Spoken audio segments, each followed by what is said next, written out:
menghadiri kampanye akbar Pak RK? Kalau diundang. Diundang Pak, insya Allah tanggal 23. Jokowi bakalan ikut belusukan bareng Bang Erna setelah ini. Ya kalau diundang. Kalau diundang. Kalau diajak. Pak, tadi kan Pak RK sempat bilang kalau misalnya 1 minggu terakhir ini adalah waktu terbaik begitu. Kenapa baru 1 minggu terakhir Pak sebelum pilkada nanti? Ada alasan khusus nggak Pak? Ya memang saat-saat yang menentukan itu adalah saat terakhir. Berarti hadir di kampanye akbar ya Pak ya? Gimana? Hadiri kampanye akbar Pak RK? Kalau diundang. Diundang Pak, insya Allah tanggal 23. Ke sini atas kemauan sendiri apa undangan dari Kang Emil? Diundang. Pak Jokowi ini kemarin turun gunung di Jakarta. Kemarin Bapak turun gunung di Jawa Tengah, sekarang turun gunung di Jakarta. Apa alasan Bapak untuk turun gunung seperti itu? Apakah ada suara yang mungkin kurang dari Ridwan Kamil yang akhirnya itu Bapak dongkrak atau Dalam semuanya memang di etapa terakhir seperti ini harus bekerja keras. Saya datang karena memang saya mendukung. Di Jawa Tengah juga saya datang karena saya mendukung. Saya diundang ke Jakarta, saya datang karena saya mendukung. Terima kasih. Ada daerah lainnya nggak sih Pak Jokowi? Ada daerah lainnya nggak sih Pak Jokowi? Selain Jateng dan juga Jakarta? Ada, tapi kan waktunya nggak mungkin kan saya datengin semuanya. Di Solo. Pak Jokowi Pak terkait dengan Mas ini tumpang tindih nggak Pak dengan kanan orang yang Tanyakan ke yang lain saja.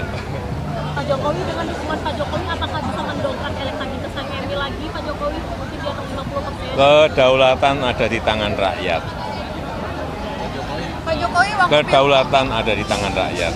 Yang menentukan semuanya adalah rakyat.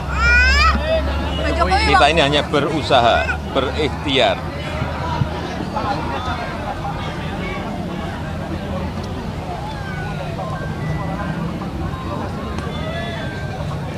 Ya, mereka mengundang, tapi kan tidak semuanya bisa saya penuhin.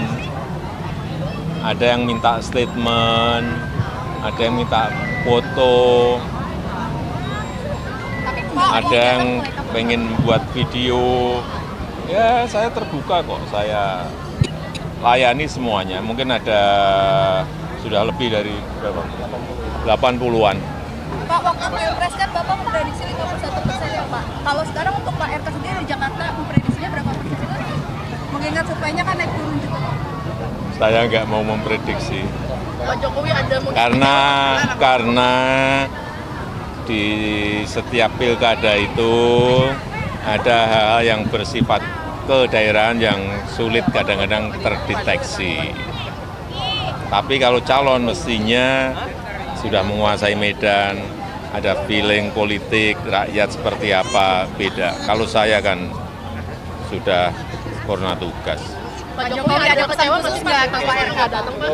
Pak Jokowi seperti Pak. Jadi tadi kan disinggung oleh Pak RK nih Pak soal Jakarta bukan ibu kota lagi, ibu kota sekarang di IKN. Nah kalau melihatnya nih Pak, kemarin Bu Sri Mulyani motong soal anggaran infrastruktur, IKN masih banyak. Kan sudah statement tidak sekali dua kali Presiden Prabowo bahwa justru pembangunan di IKN akan dipercepat. Coba dilihat. Ya. Terima kasih. Ada pesan khusus nggak untuk Kang Emil? Bahagia banget mukanya Kang Emil dengan kedatangan Pak Jokowi Kang Emil. Ya, tidak bisa dipungkiri bahagia sekali di saat memang detik-detik, minggu-minggu terakhir kehadiran mantan presiden, mantan gubernur DKI. Kami bersahabat sudah lama, zaman saya wali kota.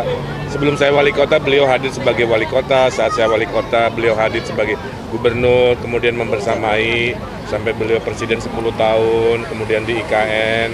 Itulah hubungan kami. Dan tadi Pak Jokowi menyampaikan kuncinya adalah rekam jejak. Mudah-mudahan warga Jakarta melihat itu, bahwa membangun Jakarta semua mungkin programnya mirip-mirip ya, tapi yang membedakan kan rekam jejak.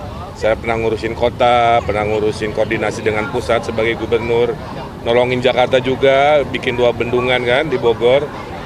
support program presiden. Makanya sekarang kan di Jakarta banjir berkurang, Pak. Ya. Salah satunya berfungsinya itu. Itu kan peran dari kami yang berkoordinasi, saya di daerah. Nah, mudah-mudahan rekam jejak, pengalaman, dan memang ilmunya kami ada di tata kota, tinggal diberi kesempatan oleh warga Jakarta, diberi takdir oleh Allah. Insya Allah Jakarta perubahannya lebih cepat. Nah, itu harapannya. Saya mengundang Pak Jokowi hadir, alhamdulillah. Makanya saya sumringah. Besok juga kalau memang beliau ada waktu, saya ingin menyapa warga Jakarta, nanti dikabari ke wartawan. Ya. Kang, mungkin ada alasan kenapa Pak Suswono nggak datang nih Kang? Ini kan acara spesial banget nih Kang. Ya kan sekarang itu kita sebagian udah janji ke warga, ada ribuan warga nungguin. Kalau dibatalkan semua nanti kecewa, suaranya hilang kan. Cukup diwakili saya, mewakili semangatnya. Saya kira itulah memang suka duka dinamika dalam kampanye. Kang, ini berarti kayak senjata nukirnya Kang Emil ya untuk merespon pasangan sebelah yang memposting foto dengan Anies Baswedan di Jakarta. Setiap dukungan adalah baik, betul. Dan saya senangnya gini, Pilkada Jakarta itu pilkada rekonsiliasi, Pak. Dulu Pak Anies dengan PDIP berpisah, berseteru, bergabung. Dulu PKS di sana, sekarang gabung ke sini. Jadi itulah indahnya demokrasi. Geser-geser kiri kanan biasa. Di belakang saya ada Pak Effendi Simbolon mendeklarasikan 7.000 orang-orang Batak. Beliau dari partai mana kita semua tahu kan. Nah itulah contoh demokrasi hari ini. Terima kasih. Assalamualaikum warahmatullahi wabarakatuh. Selamat malam, salam sejahtera bagi kita semuanya. Shalom, Om Swastiastu, Namo Buddhaya, salam kebajikan.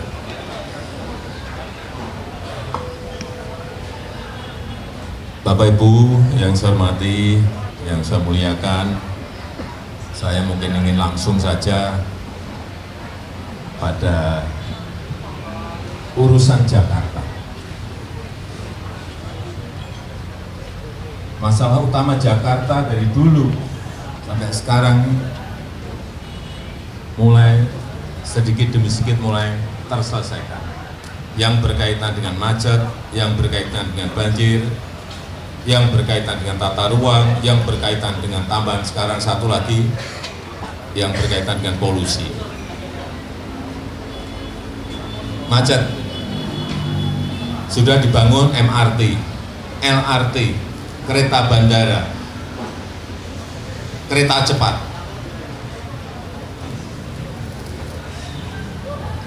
Tinggal menyelesaikan misalnya MRT, rute yang utara selatan dirampungkan, rute yang barat timur dirampungkan, sehingga nantinya semua penduduk Jakarta ini memakai transportasi massal yang kita miliki.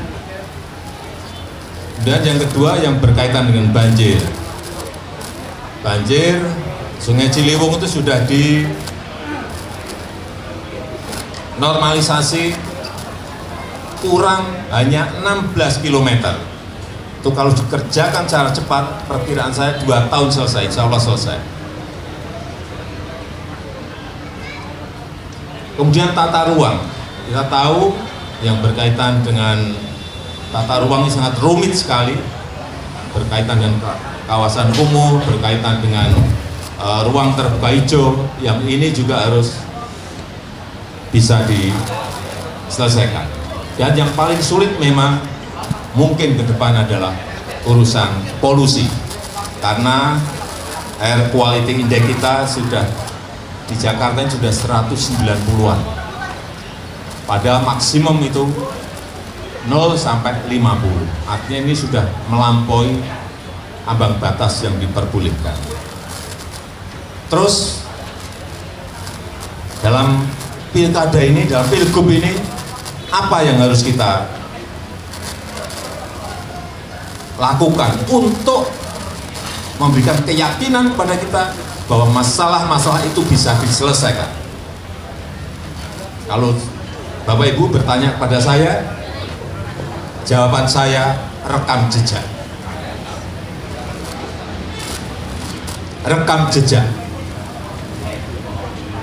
Kenapa saya Ridwan Kamil? Karena juga rekam jejak.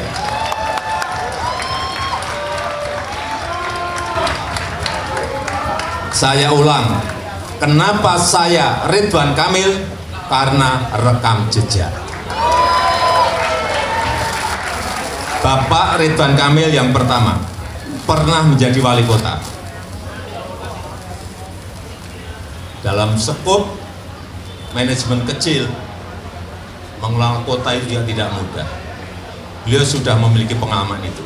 Yang kedua, dalam lingkup manajemen yang lebih besar, provinsi, beliau juga punya pengalaman sebagai gubernur. Terus, yang paling penting ditunjang oleh ilmu yang Pak Ridwan Kamil miliki. Beliau dari teknik arsitek ITB. Yang kedua, masternya di urban design di Berkeley. Karena kalau sudah urban design itu artinya di situ ada ilmu city planning, pasti ada. Ada Pak Ridwan?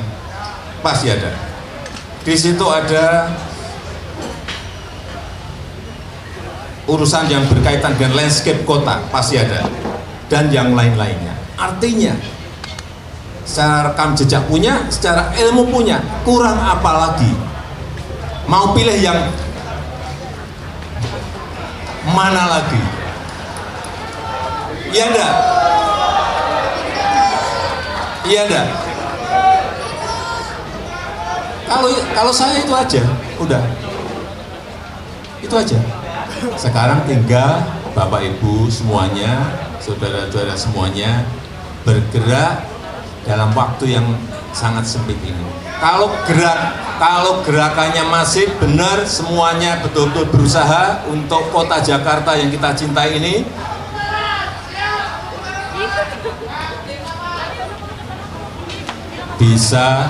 bisa kayak Pilpres.